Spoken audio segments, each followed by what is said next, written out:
महाराज उत्तान के पुत्र हो तुम।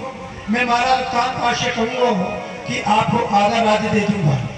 ध्रुव ने विचार किया, अभी तो मैंने थोड़े ही कदम बढ़ाए, आधा राज्य मिलने लगा। और विचार किया, मैं नहीं जाऊंगा, नहीं लौटूंगा। कहने लगे पूरा राज्य दिला दूंगा। ध्रुव कहने लगे अभी तो मैं थोड़ा ही चला, तो इच्छा करेंगे तो कुछ और मिलेगा। कहते मैं नहीं लौटूंगा। क्यों? नियम है।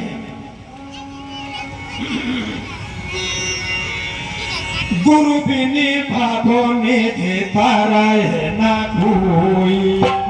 गुरु बिनी भावो ने देता रहे ना कोई। गुरु बिनी भावो ने देता रहे ना कोई। गुरु बिनी भावो ने देता रहे ना कोई। जो विरंचे संकर तबे होई।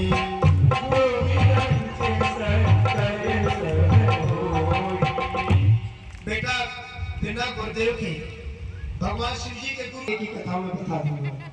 शिव जी के भी गुरुदेव हैं, ब्रह्मा के भी गुरुदेव हैं और विष्णु के भी गुरुदेव हैं, सभी के गुरु हैं। इसलिए बिना गुरु के तपस्या नहीं होती है। ध्रुव कहने लगे तो आप ही मेरे गुरुदेव बन जाओ। तो उन्होंने उस समय अपने मंत्र दिया। कौन मंत्र दिया?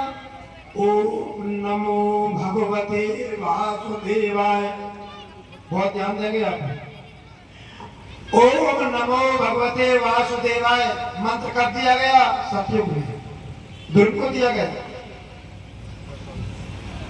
और इधर वासुदेव कृष्ण को भी कहते हैं ना, वासुदेव के पुत्र रुक्मिणी पति को भी वासुदेव कहते हैं।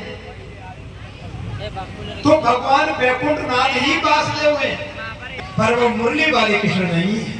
ध्यान रखना प्यारे प्रेमी हो।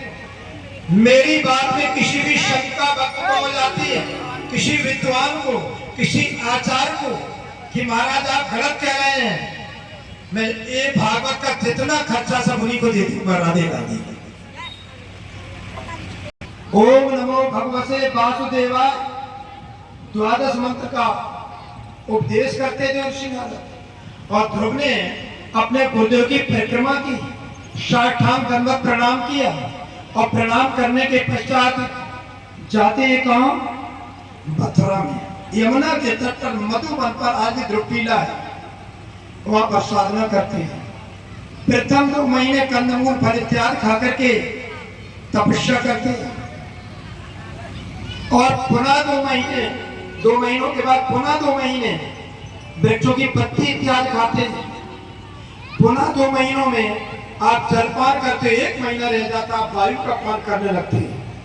और जब वायु का पान करते तो अपने हृदय में अपने प्रभु को देखने लगे। भगवान देखो ना, ताकि हृदय। तथागत बुद्ध ने क्या कहा है? तथागत बुद्ध कहते हैं अब दीपो भाव। क्या बात, सब श्यामों की एक मत पाई, अज्ञानी देकर जुदाई। और तुलसीदास ने क्या कह दिया? निर्मल मन जन सोई मोए भावा, मोहि का पटे चेतना भावा।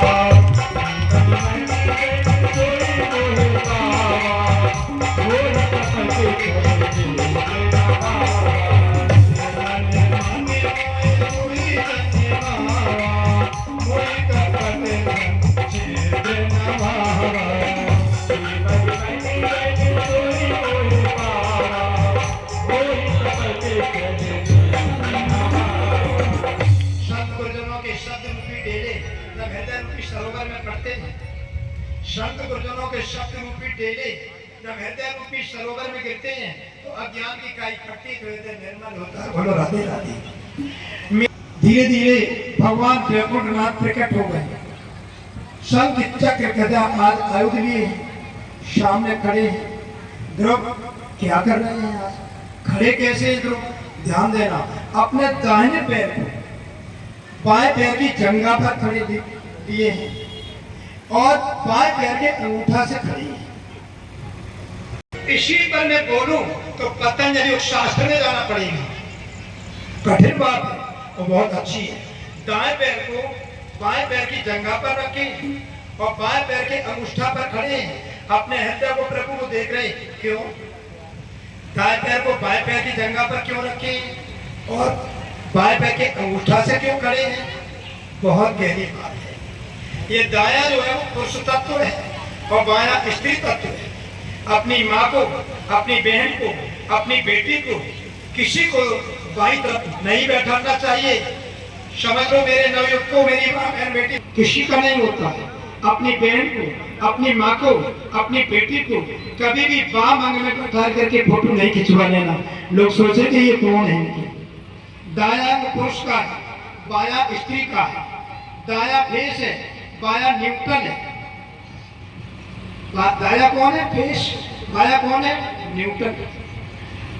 यदि स्त्री तत्व को, यदि आप अपनी काम वासना को दबाना चाहते हो तो दाएं पैर को बाएं पैर पर ही रखना। इसीलिए भगवान श्री कृष्ण दाएं पैर को सदैव बाएं पैर पर रख करके खड़े होते थे और योगेश्वर योगियों के ईश्वर ईश्वर कहलाते हैं। तो मेरे प्यारे प्रेमियों, योग अपने दाएं पैर को बाएं पैर की जगह अंगूठा पर क्यों लाते हैं? हमारे शरीर में कुंडलिनी होती है। हमारे शरीर में 72,000 नाड़ियां, वैसे 3.5 करोड़ नाड़ियां, और मैं प्रधान 72,000 और 72,000 नाड़ियों में मेरे प्यारे प्रेमियों 16 नाड़ियां प्रदान है। 16 नाड़ियों में 11 नाड़ियां प्रदान है। पीयूषा मनोवाहिनी नाड़ी, हृदय, पिंगला, सुषुम्ना, उसमें एक नाड़ी है जो मनोवाहिनी नाड़ी है। वो ब्रह्मरंध्र से लेकर के और पैर के अंगूठा तक है।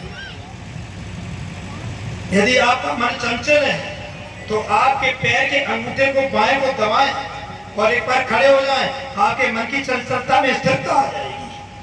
क्योंकि मनोवाहिनी नाड़ी ब्रह्मरंध्र से लेकर हृदय से होकर और आपके पैर के अंगूठे तक आती है।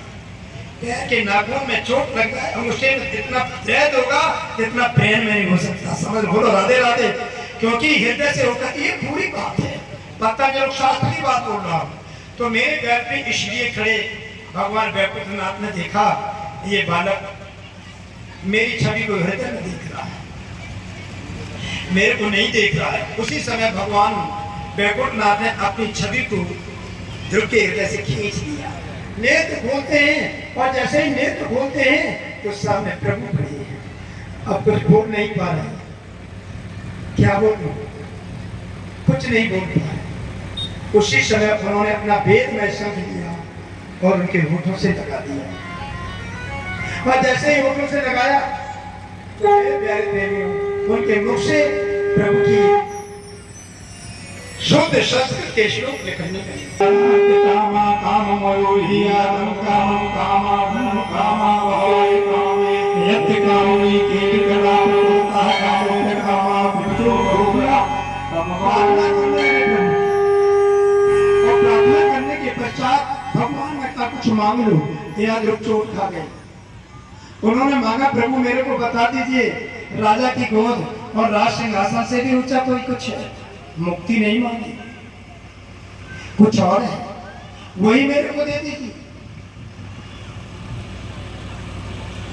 प्रभु ने कहा ऐसा ही होगा।